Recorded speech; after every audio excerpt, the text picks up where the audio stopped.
झकझोरन झकझोरन अरे झकझोरन का बेटा चिल्लाता भिन्नावे 1 घंटा से भाग जाला भिन्ना जमानी बा हमके चाय पड़वा इतना चेला चपाटी लोग बा लाली क्रीम पाउडर ओठलाली लगा ब्राह्मण के का वेशभूषा ये वेशभूषा है कौन जरूरी बा ओठलाली लगावे का नाच नहीं फटारा का सुनो मर्द शामिल है हमार बात ध्यान से सुनो हां बतावा हम चाहत नहीं जजमानी में हां केहू कोनो सामान मांगे आई हां दिहन वो का है हां पंडित कार ले हल देहल नहीं पंडित कार है खाली घोटवावल नहीं अच्छा ठीक है सुनो हम क्या मर्द शामिल है क्या कनी कान खोल ध्यान है जान लो हम जाता नहीं जजमानी में हां केहू कोनो सामान दिहन हां ठीक बा ठीक नहीं ना ठीक जा नहीं ना जा ठीक बा ध्यान दियो हां ठीक बा मर्द शामिल नहीं था कि बाप तार हरामी आदमी हमें अनाथालय से उठा लाई बताओ ये हमारे बाप लागत है बाकी का करबा भैया लोग हम अनाथ लाली हमें गोद नहीं लेली सबसे हमें घर बेटवा भैली सर परेशान कह देली ऐसे बढ़िया हम अनाथवे में रहली अनाथालय में हमार मजा रहा जब देखा परेशान करता है। ए पंडित जी बाबा ये कहाँ बाणी रे रो ए बाबा काम मर्द भिन्न थी मर्द स्वामी हमार दादा वैसे बा वैसे चाहिए तो चाहिए हतमा चिल्लाला कान फाड़ देला कुछ करा नहीं देला का हो ई बाबू बतावा पंडित जी बानी पंडित जी नहीं बाटा है झकझोरन पंडा बाटा है बतावा आई देखा तो हर बात हमारे समझ में नहीं आता हम के ठो चीज तारी बाबा हाँ चीज मांगे नहीं आए चीज तो हम बिल्कुल नहीं देवे काहे का बात बा हमार दादा मना कैले बा अरे कहले बा कि पंडिते के कुल में जे पैदा होला ते लाम जबर ले होला दाल जबर दे नहीं मतलब खाली लिहल जाला हमरे दिहल नहीं जाला ई दूसरे खातिर कहले होइया हमारे खातिर ना कहले होइया ए काका हाथ जोड़ ताटी हम कुछ ना देबे ना हमारे घर में मेहमान आए वाला बा ललटे दिना में ललटे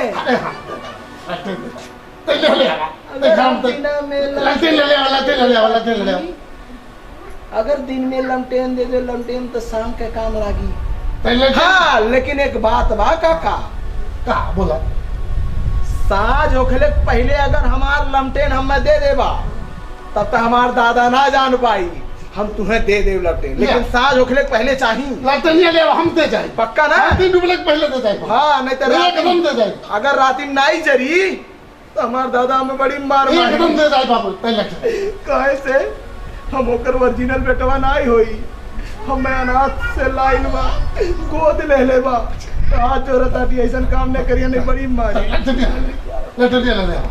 ले बाबू ले लो ले काका हाँ हमारी इज्जत तोहरे हाथ में एकदम डाल लिया एकदम कहे से बड़ी मार मारा हम दे जाए बाबू दिन डूबले पहले हम दे जाए बाबू हम दे जाए हाँ ज्यादा मरता सामने तो परेशान करने वाला है समनवो ली है दे जाए दिन डूबले पहले नहीं लायक दी है तनका घर में जाके घुस के चोरी कहलाई जो ना उठाइले हुई है का समझ ले बाटा है लेकिन अगर हमरे दादा पता चल गई कि लमटेनवा लेके चली गई मैं तो मारे हो रहे ना ए प्रभु नीचे तोरे हाथे में बा ए झकझोरन बेटा झकझोरन ए कहां बड़ो तनी बहरे आवो ए झकझोरन आ मत जब देखा तो बाहर में बुलावाला का कितना हम पे चिल्लाइबे हम पारा हो जाई चिल्ला कमो नहीं करे देता था इतना चिल्ला तनी तबे से का हो बतावा फिर ने आओ अब बताओ सामान मांगे नहीं आइल है कोनो सामान मांगे हां क्यों होता हाँ हो की हो सूरज प्रकाश सिंह आई रहले कहले बेटा हमें लामटेन दे दा अब हम तक कहली नहीं देबे वकील कहले कि दिन बा का करबा लमटेन हमहू सोचली दिन बा पे सदन लाग पहुंचा जाई है तो हम मना कइले रानी है क्यों कुछ मांगी मत दी हो अरे अब तो पागल हो जाए समझा के अरे इतना लड़का होना है अरे वो काला है सजवक लाग दे जा बत्ती काहे में थोड़ा बहाना कोई डाला हो कि टपकता है भभकता है जल गया है झड़ गया है काहे को बहाना कोई डाला है भभकता है हाँ। जल गया है झड़ गया है हाँ भी झड़ता है का झड़ता नहीं है पेनिया उसका जलता भी तो है कहाँ जलता तो बहाना बनाना था बहाना बना दिया होते गलती हो अरे गई। दादा ओ दादा गलती हो गई। ये तो हमार सजवक लाग दई जाई काले बत्ती डुबले पहले लाग दई जाई गलती होई के बाद ये जमाना पूरा घर पे लुटवा दे हम जाते हैं नहीं बाबू अब ऐसे कितने करते हैं नहीं, हम नहीं। जजमानी में जाए हम अस्के सब घर लुटवा देते हमारे नहीं बाबू अब नहीं लुटवाई अब गलती हो गई आइंदा से सोच ले कान पकड़ा था हाँ फिर तो माफ नहीं कर ठीक है ना बिल्कुल ठीक है ना बिल्कुल हम जाते नहीं हम भैया घरे अरे कुछ कथा बात बा हम फिर आई ध्यान दिए ठीक हाँ आप क्यों मांगे आई बहाना बतौनी है ना हाँ। बता दी है हाँ। ठीक है ना हाँ। जाए ना ठीक बचो बेटा झकझोरा जो। ध्यान रहे ठीक है ना जो जाता नहीं जो बतावा दूसरे घरे जा खाला घोटाला भर थरिया और झोरा भर ले आवाला और यहाँ से क्यों कुछ मांगे आवाला छोटा हो सामान नहीं दिए देला बतावा इंजन के कवन काम हो हमू कर बना दे रही लाम जबर ले दाल जबर देना ही ये कुल काम हो खाली लियल जाला दियल नहीं जाला जात रानी भैंसिया बाने ही में तो ने परेशान कई के दे दे ले बा हरदम परेशान कराला ए बाबा बाबा ए बाबा चुप रहता मर्दे जे बात ही चिल्लाते हैं बाबा बनाई साबा बाटा खाली बतावा झकझोरन साबा हमके चाहत कमरा कमरा हाँ भभकता है झड़ गया है जलता नहीं है सड़ गया है चिथड़ी हो गया अरे है घरवा मेहमान आयल बने हम तो नहीं देवे हमार दादा मना किया है अरे देवी महाराज न न न न न न न हम तो बिल्कुल नहीं देवे अरे देवी महाराज बहुत बहुत जरूरी बा घरवा मेहमान आयल बने लेकिन एक शर्त बा जैसे ही तो जाना ताटा हाँ हम ओकर ओरिजिनल बेटवा हो ही नहीं हाँ हम मैं अनाथ आश्रम से गोद लेके आई बा हम तो दे दे तुहार सहयोग कई देवे हाँ बकीर दिन डूबले पहले लाख पहुंचा जाए ओकरे आवे से हम पहले पहुंचा देबे पक्का ना पक्का पक्का पक्का अबे तुरंत लावत आटी ठीक ए बाबा जल्दी ले आई महाराज हे मर्दा मैं चौंकवा देलम कल हमार दादा आ गइल का अच्छा जल्दी लेके आई तू ऐसे डरवा देलम कल हमार दादा आ गइल जाए जाए जाए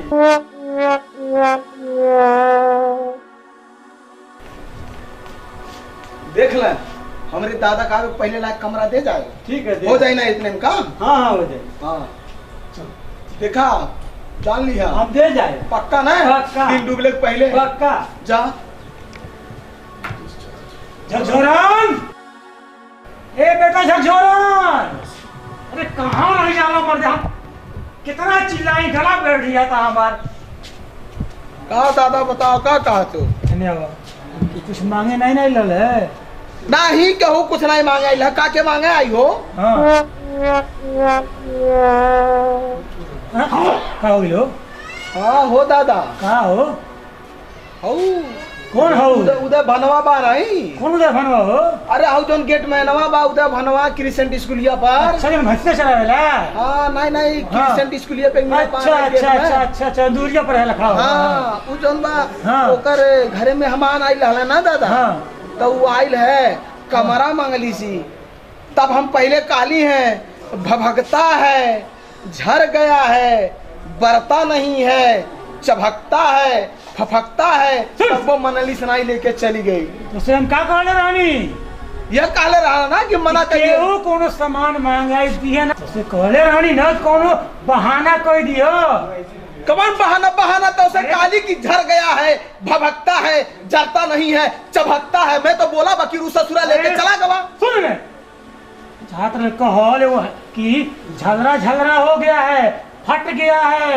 ओढ़ने के लायक नहीं है तू कैसन मर्द स्वामी मनाई होगा पहले हमें चूतिया बना दे काला भभकता है चभकता है अरे जलता नहीं है खबकता है अब का दादा झलरा जो होने लायक नहीं है पागल कह मेरे दादा हमके पागल कह देवे तो इधर काले रहा तू। हम ये भाग नहीं हम काले डाली हम मैंने चला गोद ले चला तू ही तक खाई ला तोके तो पानी चलबे तो बढ़िया से रबे बढ़िया से कार करबे हमर जजमानी समरबे बढ़िया सलाई बाटी का खराब पड़ जा बाड़े तो चले पागल कह देबे अब सुन ले ऐसी बात हम बता तनी तो घर में रहे बा जिन्ना कोई उतने करिए ठीक बजा ना हां फिर क्या हुआ ही अगर सामान दे डाले ना तो सोच ले तो खैर नहीं बा ठीक है ना ठीक बता जाके रखवा घरे हम जा ठीक है ना हां ठीक है जा रखिए बताओ जाए ना ये दाई कहा रहता है हमें काली बहाना बना दिया भभकता है खबकता है झर गया है चमकता अब जब दूसर के हो इली तू कह देली भभकता चमकता खबकता जलता नहीं है अब कहता झर गया है फट गया है ओढ़ने लायक नहीं है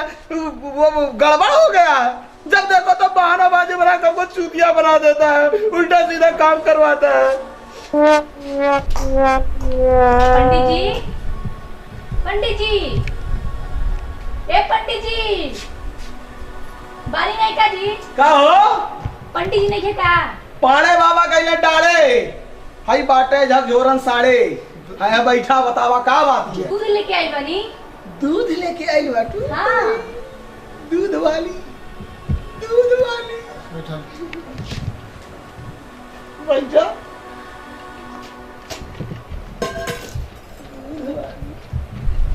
तू ही दूध वाली हो क्यों का हाँ हो हमार दादा तोहरे बारे में बड़ी बात कराना अच्छा हाँ ये बतावा कई महीना से लागत बाटी 7 महीना से 7 महीना से हाँ हो 7 महीना से लागत किया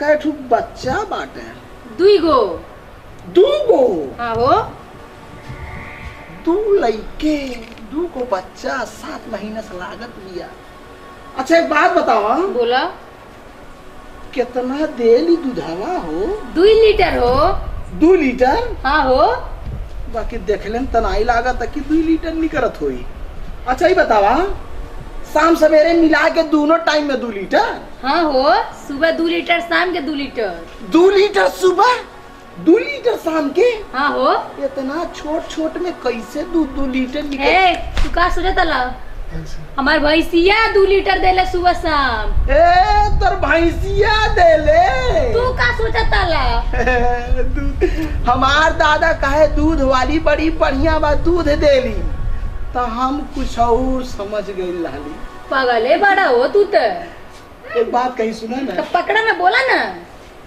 दूर में रहो बोलो अब देखा बोला हमार दादा तो दिन भर चल जाला पंडिताई करे अच्छा यह जजमानी वह जजमानी हाँ अब काहे ना हमरे दोनों मिले मिलके जौन वो एक सवरी रहल जा अच्छा हमो कबो कबो दूधवा निकाल लियल करब अच्छा सारे हेल्प हो जाई तू तो महा पगले बड़ा हो अब का कहिए हो ये का करत ला तो दूधवा हैसे हैसे निकालला ना कुल हैसे हैसे कहि के हैं महा बम प्लेटर वाला हेतर का के ना तब केता हेतर तो वामो त काती हेतर ऐसे तो हम काली है तू तो हेतर कहत ला अच्छा एक बात कही ना बोला दूरवा से रहो मर्दे तू रोज आवेलू देवे हाँ तू 2 किलोमीटर से रोज आवेलू देवे हाँ आवे नहीं और रोज हमरे दादा देलू देनी हम चाहताटी तू हमरे ही घर ही रहा तू कमरम रहा समय से हम दियल करे तो मैं हमरे दादा दियल करो का हो दूधवा भैंसिया के दूध तब बन ले आई यही ना तो काथी ना हमें दुहे खरतीन राखले हम दोनों टाइम बढ़िया से दुही देवे हमरे दुधार हमरे दुहे वाला केहू नहीं मिली अच्छा चला ठीक बा ठीक बा ना ठीक बा हाँ ठीक बा चलो चला चला यार दूध दुहे मिल जाए पंडित जी कहा पंडित जी नहीं है झकझोरन खंडित जी बाटे बतावा का बात है ना हम कुछ नहीं देबा तू यही बात ही आवत मगर जाते खाना खाई के 5 जने पंडित बुला गए भोजन पावे खातिर हो देखो तो फट गया है चिथड़ा हो गया है पिथड़ा हो गया है झड़ गया है गड़गड़ाता है चरचराता है फाट गया है ओढ़ने लायक नहीं है खाने लायक नहीं है झरने लायक नहीं है वो किसी काम के लायक नहीं खाने लायक नहीं है पंडित जी आपके बस समझ नहीं आता हम जाते दूसरे पंडित बुलावे जो हमारा बात किसी के समझ में नहीं आता है काहे से नाम है झकझोरन लाल, बाप का नाम है घरफोरन लाल, तो हम झकझोरन के हिसाब से हम सबको झकझोर देता हूँ ना। पहली बार हम काम अच्छा किया हूँ, झकझोरा हूँ। अब हमारा दादा हमसे खुश हो जाएगा, कहेगा वाह बेटा वाह, पहली बार हम उनका मन का काम किया हूँ। मेरा दादा अब आएगा, हमको देखकर खुश हो जाएगा। अरे झकझोरन, झकझोरन, अरे बेटा झकझोरन, का हो दादा? मर्दवा स्वामी कितना चिल्लाइबा हमके। चिल्लावत कहा बाटी दादा, आज तोरे मन लायक काम कर देली, जैसे कैले बात कहले बाटा वो ऐसे एकदम कह देला। अरे बाप तो सेल जीजा का कइले हो? हमरे बहाना बनावे का गई हो दादा। बात तो ठीक है, बताओ का कइले। बहुत बढ़िया बहाना बनाई हां बनाओ हो। यार ठू बनाई कौन बना? हां कहो, इतना बढ़िया बहाना बना देली, हमरे मुंह समझिए नहीं करता। बताओ बताओ। तुम बड़ा खुश बाटी काम करके, बड़ा हमरे पैसे मन का। आओ तू कुछ मांगे आइला का? मांगे नहीं आई हो दादा, हो रोज आई है ये ठू लवंडा बुलावे तुम्हें। लवंडा हां भोजन पावे खातिर हम सर भगा देली। भगा देली? हम काली तड़कता है, भड़कता है, चमकता है, झरता है, गड़गड़ाता है, सड़सड़ाता है, ओढ़ने लायक नहीं है, चिथड़ा चिथड़ा उड़ गया है, खाने लायक नहीं। उस सर्वक ये बहाना बना के हम भगा देली। पहली बार हमरे बहाना बनावे का गई हो दादा। हम खाने लायक हो गई वाली तब के नहीं हो, भभकानी हम। हां आज तक हम के दिन में भूखे मुआई दे, हम कोई खरीले में जाने वाली, कोनो जजमानी नहीं खइले वाली। दादा काय खातिर? ए दादा अब हो जाए मारती। दादा अब हम का खाए, भूखे मर जाए रे दादा। इस सर्वा कैसे मरेगा हो? हे दादा है चुप जा हो का? हे दादा हो कैसे त मनाई बाटे बताता?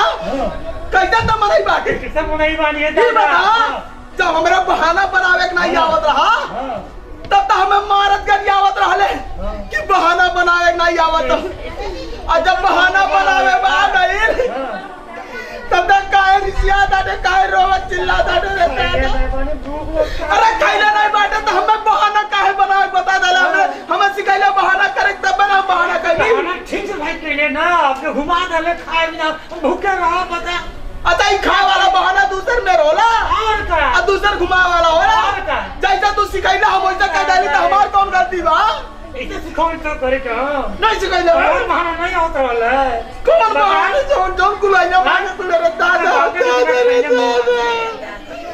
ये सर्वा कैसे पराई पाला पड़ गई बहुत दादा रे दादा।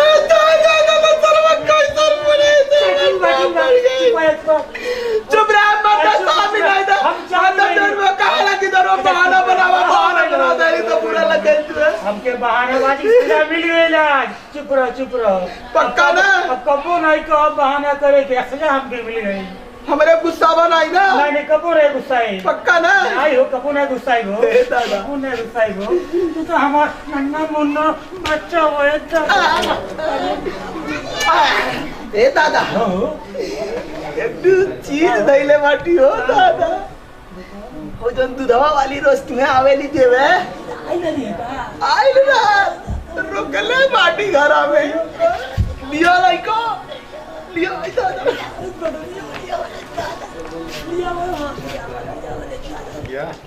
दादा ये दूधवा वाली तुम्हें रोज देली ना? अब ऐसे काली है कि हमरे दादा के काम हो दादा। जी हमार दादा देखले रहली ना, ई देत रहली ना रोज दूधवा।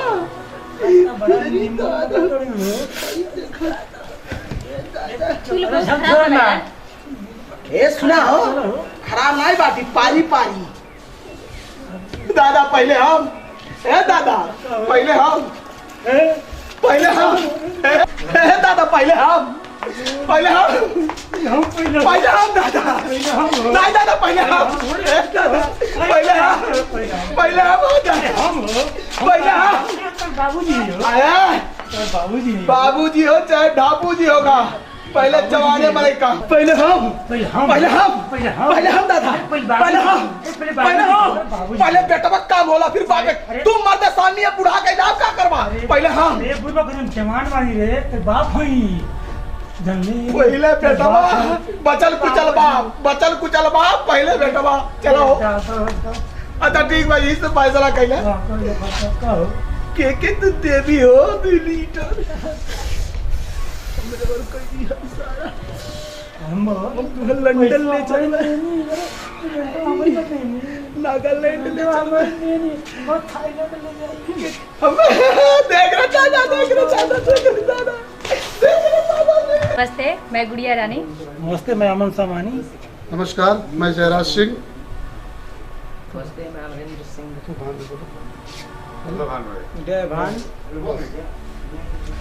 और नमस्कार भैया लोग, सभी भोजपुरी दर्शक के गोड़ छू के प्रणाम करतानी, नमस्कार करतानी, सलाम करतानी। भैया देखल जा आज हमनी के एगो कॉमेडी बनाइल गया है शॉर्ट मूवी के तरह से। एमे ई बा कि बाप बेटवा एक उम्र के होखे, हमके अनाथ आश्रम से लेके आइल बाड़े और अपने तो जवान बाड़े, हमहू जवान ले आइल बाड़े। आए हमें बीच में है दूध वाली आके हमनी के मामला चौपट के देली। जब जवान बाप बेटवा दोनों रही हैं तो दूध वाली की ये हाल हुई। तो भैया कौनो भी लड़का अनाथ आश्रम से लावे के होई तो छोट चुक्की लावल जाई, ताकि जब वो जवान हो तो आप बुढ़ा जाए। एक उम्र के बेटवा रही तो जान लिया जाए दूध कहीं और जाए तो दूध कहीं और चल जाई। तो भैया हाथ जोड़ के विनती बा, निवेदन बा, रिक्वेस्ट बा कि बहानेबाजी, ये हमके बहानेबाजी बनावे सिखैले और बहानेबाजी के चक्कर में इनके सारा खाइल पियल हम बर्बाद कर देनी, सारा खाइल पियल इनके भूखे रह गए, कोनो काम लायक ना भइले। तो अपना लड़का के बहानाबाजी ना सिखावल जाई, कहे से बहानाबाजी बनौले से बहुत बड़ा बड़ा घोटाला, बहुत बड़ा बड़ा काम गड़बड़ हो जाला।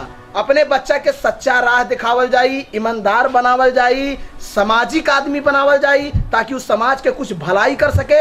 अपने बारे में खाली सोचे वाला बच्चा ना बनावल जाई। जवान आदमी अपने बारे में सोची, अपना बच्चा के बारे में सिर्फ सोची, वो कबो सक्सेस ना हुई। तही के साथ भैया कहे के बा कि अपना औलाद के, अपना बच्चा के सामाजिक बनावल जाई और बहाना बिल्कुल ना सिखावल जाई, झूठ बिल्कुल ना सिखावल जाई, सच्चा राह पे चले के सिखावल जाई। इस झकझोरन लाली वीडियो बना देले बाड़े, आप देखल जाई। ऐसे अगर 10 गो लड़के सुधर जाइए तो ही समझब कि वीडियो हमार बनाई सार्थक हो गई। एक साथ जय हिंद, जय भारत।